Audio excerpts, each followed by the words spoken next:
Are we good? Are we rolling? Everyone, crew, sound check. It's just me alone here at home. And we're back with another episode of Stay Home with me, Kris Fade, and friends. How are we feeling? How are we going? How's the mental health going? Numbers all over the world. We're still social distancing. Will it ever stop? Listen, social distancing is a word that we did not even know. If someone told me those two words, a couple of months ago, I would have gone, what? Social network? Is that what you meant? Social distancing is going to be around, and it's going to be around, I believe, forever. We will always remember this moment here in 2020 when we had to social distance. Now, no matter what the numbers are doing where you're from, we've got to keep practicing it and we've got to keep doing it and, well, stay home if you can. And that's why I created this show. I've had some amazing guests over the last couple of weeks, the likes of Lindsay Lohan, Gary V, Amir Khan, Jay Sean, just to mention a few. And this week, it's our biggest star ever. Take a look. He's an American IFBB professional bodybuilder. He's been recognized as the world's best, becoming a 7-time Mr. Olympia winner, having placed first in the competition every year from 2011 to 2017. He also tied with Arnold Schwarzenegger for the joint second number of all-time Mr. Olympia wins. Please welcome to Stay Home with Kris Fade and Friends, it's Phil Heath. How are you, man? Hanging in, how are you? I'm doing all right. How is life under quarantine, the word that we thought we'd never say, but we keep saying? How is it? You know, life in general, I always say, we should stay in gratitude, and it's never been more apparent than now. The good thing is, living here in Denver, the people have been so nice. Like, everyone's like we can actually go out and go for walks and jogs and stuff. So everybody's waving at each other. There's not a lot of madness inside of grocery stores. It was initially like the fear, but I think once people realized, I think we have enough toilet paper. They're probably looking at like, where am I going to put all this, right? Yeah. I think once they got through that first 3 weeks, then they started just chilling out.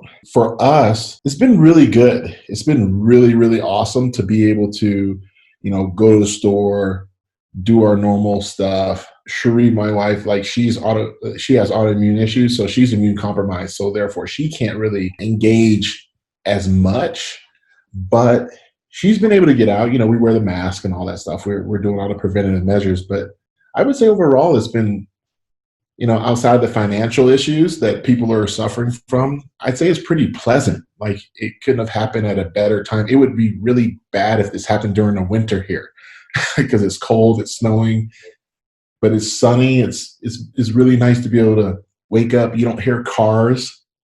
You just see people riding a bike. You're like, oh, wow. Like, hey. Yeah, obviously, apart from the death and the money that people are, the people are losing their lives and the economy, I'm enjoying it.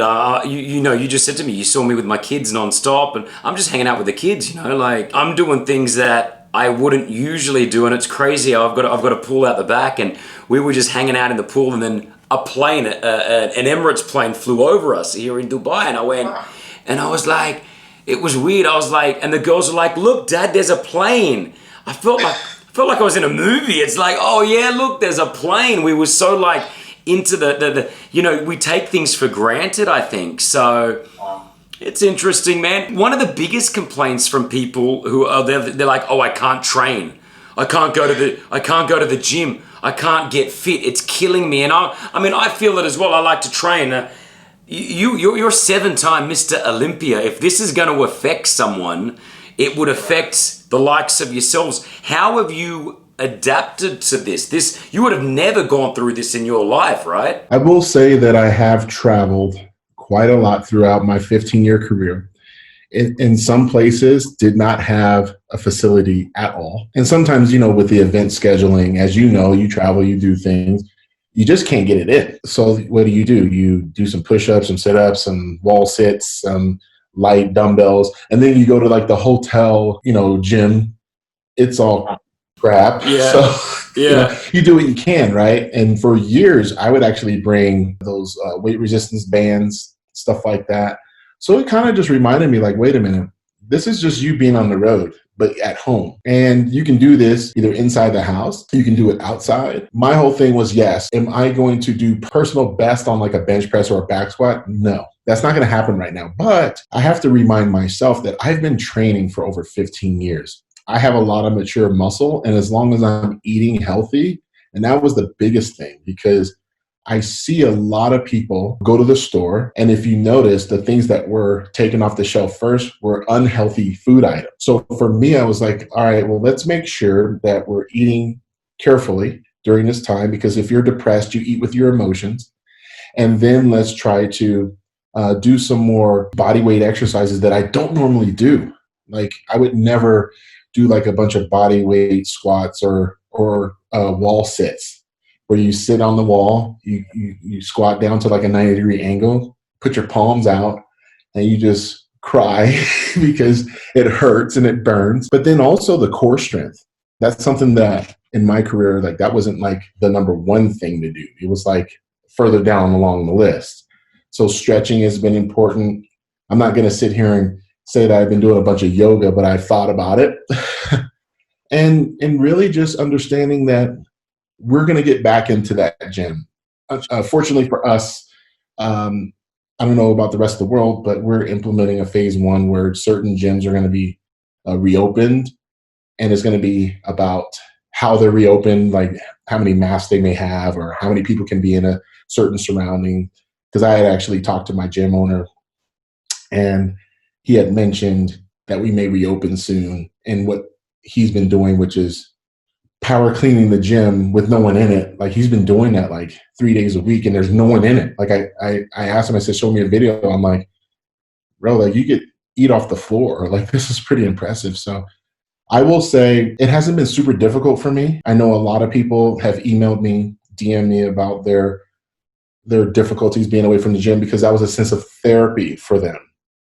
And, I think we all kind of use it as an escape.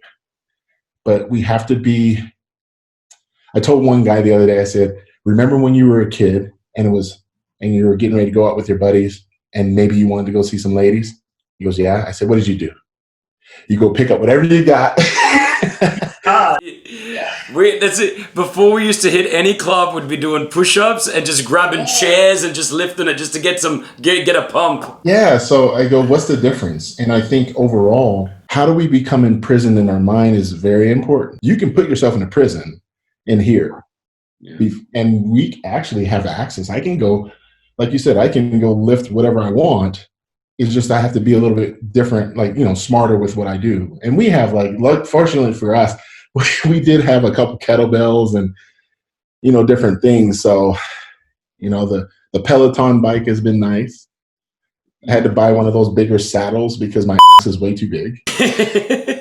Do you find being so, like, just broad that things don't work? As in, I'm sitting on a regular chair right now. Like, do you fit in the regular chairs? And when you're flying in the planes, you need to obviously be in business or first to fit, comfortably?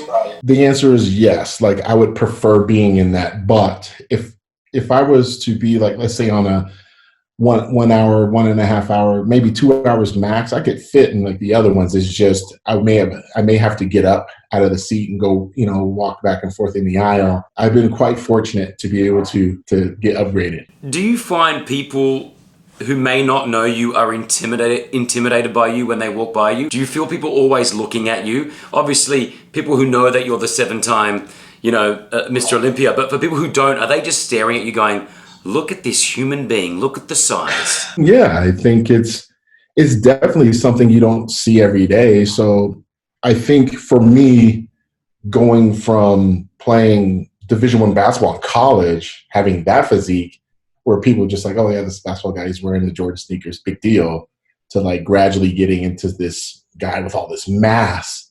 Yeah. Of course people are going to look. And I think for a bodybuilder or a person that has attained certain type of size, when people start looking at them, they have to understand that, yes, they're eye testing, like they're judging you. You don't know what they're thinking, and it's really none of your business. So you can't turn that inward and just think like, oh, they're talking trash about me.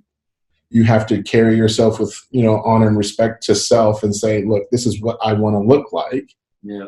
And I feel proud about what I do. And this is my own expression of physical art. So sometimes it's cool.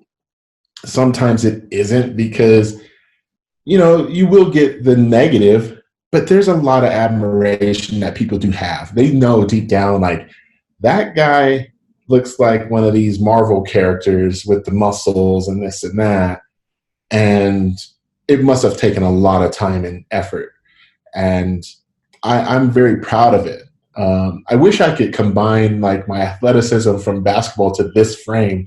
It would be awesome, but I gave up that to earn this, and I'm very happy with the result. Are you still balling? Do you still get to play basketball? There's a park about 2 blocks up. They actually broke my heart. They had the Department of Parks and Recreation take down the basketball hoops. They like ripped the backboards off. There's still like the metal poles that have them. I drive up there, I'm like, but basketball, in my opinion, is a sport that doesn't require a team. You could go up there, because I would literally go up there and shoot free throws by myself. And it was a bit of therapy for me, because I always felt like when you're shooting free throws, usually it gets quiet or it's really loud. But for me, it's very silent. So I'm like, gosh, I can really center myself. And when I drove by there, I was like, oh man, that sucks. So there is, there's a family, 2 houses down, that have like a basket in there by their garage. He must have bricked pretty bad, because the ball ended up in my backyard. So I take it and I throw it over there, and I'm like, I wonder if I went over there next time it happens, because I'm sure it will, dressed up like this, would they let me shoot one time? Do your neighbors know that 7-time Mr. Olympia is living next door to him? I don't think so at the present time, because we had moved about 1.5 years ago to this place. And this is a little bit more busy than our previous place. The last place we're like at a golf course, and there was just a bunch of old folks there, so they didn't really know anything.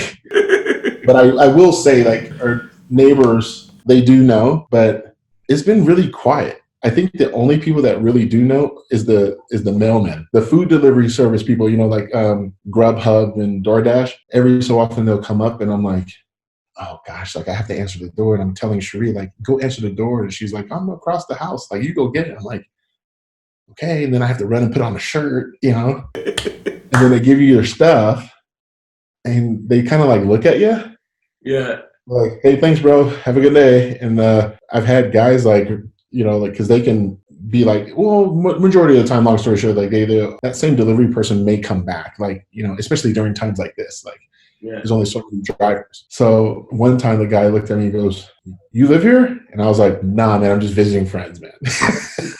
Just want to protect. I understand that. I would probably be doing the same thing. I'd be doing the same thing. Have you had a crazy fan? Like, have you had a somewhat fan/stalker sort of feel? I did have a stalker. We had a restraining order on that person. Male or female? It was a male. Yeah. Yeah. Very, very bizarre. And we've definitely had those, I don't want to call them stalkers. They're just Uber fans, right? Like, I've had like some really crazy fans they're like the people that travel with rock bands, around the world, so I've had those. And then I've had a couple that, it's hard because you're not really friends with them, right? So you can't let them all the way in, but they're nice people. So you do your best to just, you remember their name, you remember their kids, you take pictures with them all the time, and you always be respectful. But then there's been a couple times where people have kind of like crossed the line, and like, you're like, why are you calling my hotel room? Yeah. Okay. Like, not like, I've had knocks I remember when Cherie and I were just dating, she'd hear like a knock on the hotel door, and she's like, who in the hell do you have coming to your room? And it would be like some dude like, hey, and I'm like, dude, okay. Yeah. You just freaked me out. Don't ever come here again, and I won't call security. So it's just, but I've been very lucky. Like, I couldn't imagine being like a Michael Jordan, or like, one of these rock groups, or, music artists. They probably have a million times worse than I ever have. Who have you met that you were sort of starstruck? With the moment that you met someone that you were like, oh my gosh, like, man, because there'd be a lot of people that are meeting you and you're their idol, you're their look up to. Who was your look up to that you met? Well, there was one person I did not like meet, but I saw, and I was just like, and that was Michael Jordan. I saw him, like we were having dinner, and I was like, okay, there's Michael Jordan. He's literally at the next table of mine. I didn't want to. I had a buddy of mine who was like adamant, like, you have to go up to him. I'm like, so you see all these people? He's got his kids. He's got Carmelo Anthony. He's got Michael Strahan. He's got like a lot of power people over here. I'm not saying that we're not anybody. They're obviously having a meal. I know how it is. I don't think it's cool. He was like, come on, just do it. And I said, I'm doing this more for you than for me because I'm okay just sitting right here. So he begged me, and then we went up to him, and Jordan wasn't having it. I don't blame him. Like, he was just like kind of like stone cold and let the security handle it. Yeah. So then I told the security on the way out, I said, what's funny is that you were asking for autograph and picture an hour before this. So I think one of them told MJ, and then we had like a mutual friend, and that friend hit me up later and was like, hey, if you're in Vegas during this time, we're playing in this poker tournament and we would love to, like, connect then. And I said, you know what, like, I'm good, but I'm going to kick my friend's butt right now for like putting me in that situation. But I'd say the only other person was King Griffey Jr. was like a childhood hero growing up in Seattle, Washington. I think when I first met Dwayne Johnson, that was huge because you're just like, whoa, The Rock, like I followed your career, this and that, and now we're actually friends. So I'm like, okay, that's pretty sick. Is it true that he gave you access to he's got a private gym where he's at, which we always see that was dope. Like, once I got with the Garcia companies with Danny Garcia and everyone, when I got on that team, I was like, okay. And then, you want to know like what are the perks, like, hey, what's going on? And then she says, hey, just so you know, like the Iron Paradise is your place. Like, you can come train here like when you're in town. I'm like, okay. So then when I finally get to go there, and Dwayne's in there just warming up, and I'm like, I still remember the day. I'm like, I'm not going to just like run into the gym and be like, hey, what's up, guys? So I always I would do it at your house too. Like, I would always walk in to the front and I'd wait until you'd like turn around and I'd like, can I come in? So I was raised in like a martial arts home where I studied Eastern Okinawan karate, Shorin karate. So like, you can't enter a dojo without being acknowledged to come in. And I was like, his back is turned. He'll get off his phone or whatever, turn around, and then he'll acknowledge, and then we come in. I said, trust me, I know what I'm doing. He turned around, and then the driver happened to walk in and try to say, excuse me. And he told the driver, he's like, you can't wear those shoes in here. You know what I mean? Because it's like a respect thing. And I said, I told you, like, and I'm kind of the same way. Like, when people roll up on you, because could you imagine like how many people just want to grab him? It's very weird. So I always look at it like very respectful. So I've been very fortunate to become friends with him. But another guy like Shaquille O'Neal's a friend of mine. Like, that dude is the most playful, fun, charismatic beast I've ever met. And I've always been a fan of his. So like, those guys are like, whoa, like, because they're so large, like their aura. Could Shaquille O'Neal, if he went into bodybuilding at an earlier age and had the right coaches, how big could have he got? They call you the gift, they call you the man. Like, does he have the shape to be able? Because you could just imagine how big Shaq would look on stage. He would have maybe had like that physique, like like Lou Ferrigno when he came, not early year Lou Ferrigno, like when he came back and he was like 300 pounds, like massive, like upper body. It would have been a sight to see. So we spent New Year's together. Okay. And he was DJing, and then someone was like, hey, I want to take a picture with you. So he just picks the guy up. And I'm like, you're a lot older. Like, you're out of basketball and you're able to do that. You got to have some balls to like go against that man, like in his prime. So I think, there's a few NBA guys like him that I felt like if they were to not be pro in basketball, they may not have been pro bodybuilders, but they damn sure would have been close. They could build a physique. And he loves to train. Like, you see him every now and again. sometimes on Instagram, he'll come out and tease me, you know, being in the gym and stuff. So it's pretty hilarious. But I will say majority of the people who I've admired all have a love for working out. I used to be overweight, and I dumped a lot of weight. And the reason why I did that was I was going through anxiety and I was depressed. And I felt like the only outlet that I had was when I was at the gym, I felt great. When I left the gym, I felt great. It would last for a few hours, feeling great, and then I felt like my anxiety came back, or I felt like I was getting those thoughts in my head, you know. And then I became somewhat addicted to it, and I was doing like 2 to 3 training sessions a day just because it made me feel really, really good. And I think that's what I push on my own platform right now is I've got a brand called Fade Fit, and we have healthy snacks, and I do exercise plans, and I own a little fitness company as well. And the reason why I do it is not so much about the physical, it's more about the mental, man. I feel like it's the best medicine in the world, getting into the gym. Is that something for you? Is it an outlet for you, Phil? I've said on many occasions that bodybuilding helped save my life. I was running track in high school. I was all state, go to college. College career just was not what I had expected, didn't go on to the next level. I was really lost because you've been an athlete your whole life. You've beaten the odds. You know, I'm not very tall. So playing basketball at a high level is a blessing for me. And, you know, getting a quality education was, you know, great. But then I'm seeing some of my friends that I grew up with that are playing professional athletics, like whether it be basketball or football. And you kind of feel left out. You're looking at your options. You're like, well, I guess I can go try out for at the time, the D League, you know, in the NBA. I can try to play overseas. And then you realize like, man, this sucks, man. Now I'm no longer a student athlete. I'm just a student. What about those 6 to 7 hours that were dedicated toward this craft? What do I do at that time? And luckily for me, I had a few classmates that were into weightlifting. I was like, why you got like these dudes in these posing trunks on your laptop wallpaper? Like, who are these guys, you know? And he shared with me, he was like, that's Flex Wheeler, that's Nasser somebody, that's Ronnie Coleman, that's Jay Cutler. I was like, oh, wow, that's pretty impressive. He goes, man, if you want to learn some more about it, meet me at the regular student gym, not the varsity gym. So there's a lot of guys that know about this stuff. So I was like, okay. So next thing you know, I started getting into it.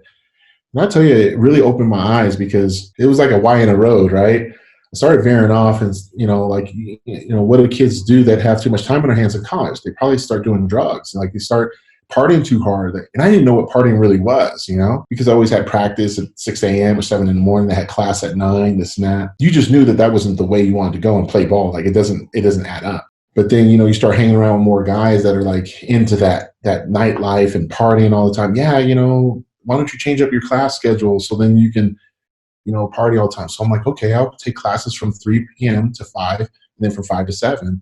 And then I could get a meal, go out clubbing, and then sleep all day. And it was like this cycle. And I thought, I don't really like this, man. I don't like the guy that I could become. So then when I started going to bodybuilding shows, I realized how much dedication and hard work it required because I couldn't even eat 3 meals a day, let alone 6. So that was challenging.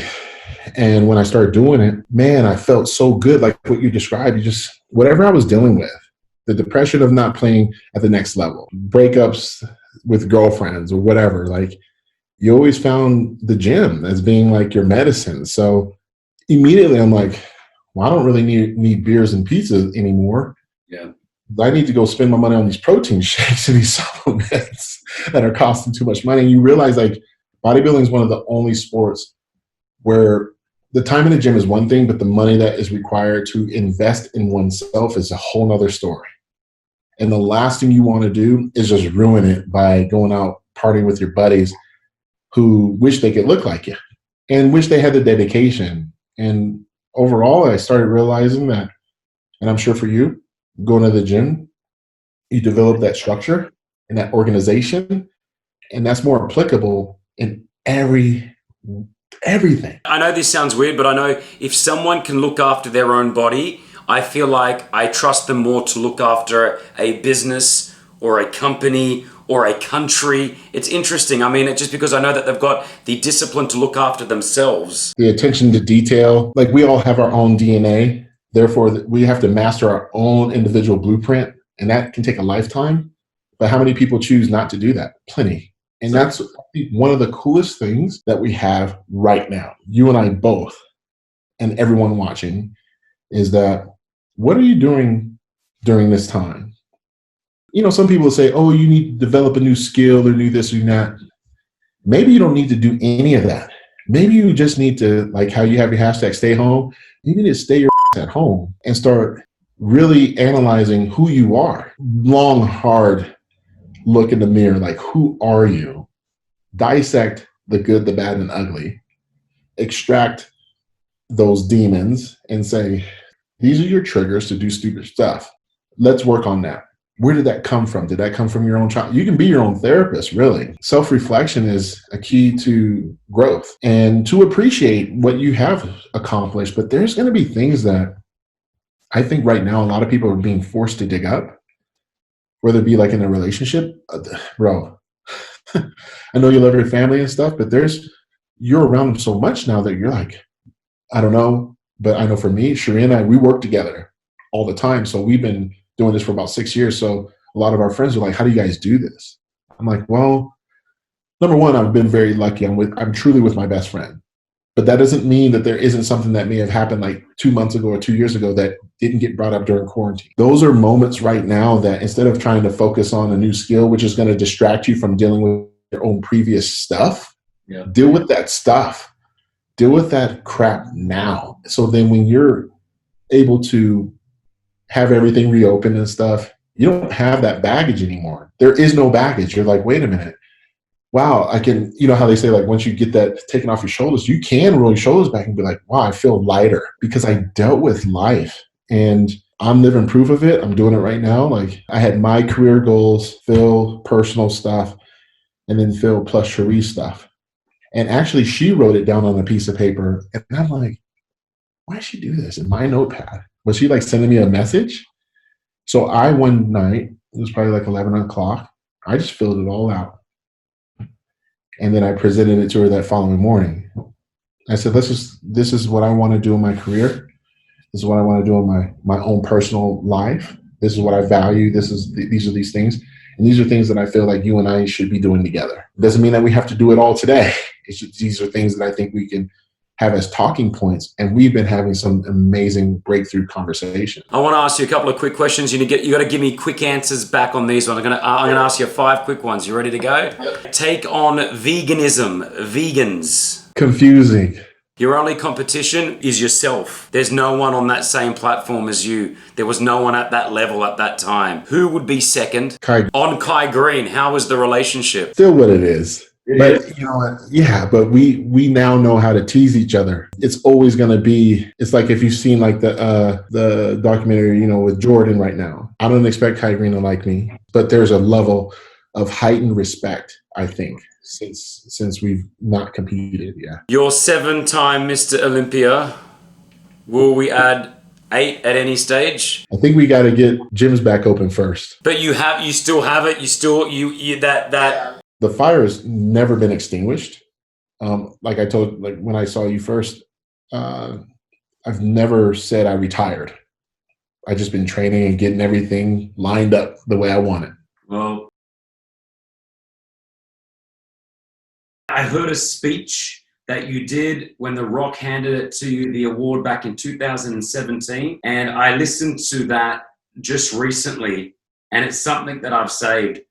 You're not only a champion on stage, you're a champion in the gym, but you're very, very, very smart with your words, man, as well. So thank you. I want to say thank you so much for joining us. I consider you a friend. Thank you for being on the show. And I look forward to eventually when we don't have to stay home. I know. I will be there one day as you are walking into the Rock's gym. I will be walking into your gym, waiting for you to get off the phone, look at me, and then I'll walk in. Man, it'd be a pleasure. All the best to you and your family. Tell the crew I said hello. For everyone watching, obviously, you know, you got to stay at home, be smart. Let's not do anything stupid. You may hurt someone else that you don't even know. But I do believe that we're going to get through this, and we're all going to get through it together, which is great. We never get to do anything. Country, we all get to do stuff, right? Like people go through different problems, countries. but humanity goes through it together for once. And I'm really confident that we're gonna kick some butt together. So I'm very excited. So thank you so much. 7-time Mr. Olympia, Phil Heath. Thank you again, bro. Appreciate it. Well, there it is. Another episode. When I told you I had the biggest star in the world, like, I meant it. Oh, man. 7-time Mr. Olympia. I'm going to see if I can get those keys that he's got to the Rock's gym, and maybe I can go there one day. But that's after we can travel and the borders are open and all that, right? Thanks for joining us again next week. Another show, another guest, another star, another friend. As we do it, stay home with me, Kris Fade and friends. Thanks for watching.